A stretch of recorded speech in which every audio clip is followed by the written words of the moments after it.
திமுக தரப்புலோ தேமுதிகவுடன் இதுவரை கூட்டணியை இறுதி செய்யாம இருக்காங்க. அதற்காக விடுதலை சிறுத்தைகளை நாங்கள் கலற்றிவிட போவதில்லை. கூடுதல் தொகுதிகள் எல்லோரும் கேட்டால் திமுக மைனாரிட்டி அரசாக தான் அமைய முடியும். அதைதான் காங்கிரஸ் உள்ளிட்ட கட்சிகள் விரும்புறாங்க. குறைந்தபட்சம் 160 தொகுதிகளாவது திமுக போட்டியிட வேண்டும்னு முதல்வர் நினைச்சிட்டு தான் இருக்காரு. அதற்கு தகுந்த மாதிரி கூட்டணி கணக்குகள் இருக்கும்.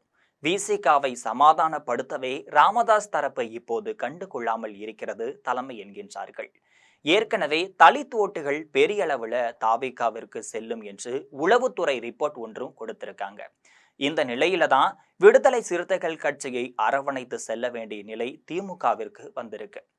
திருமாவை திருப்திப்படுத்த வேண்டிய நிலை திமுகவிற்கு அதிகமாகவே இருக்கு. இந்த தேர்தல்ல குறிப்பா சொல்ல போனா கூட்டணிகளை கையாளுவதுல உண்மையில திமுகவிற்கு பெரும் சிக்கலான தேர்தலாகவே இருக்கும் அப்படிங்கிறது நிதர்சனமான உண்மை.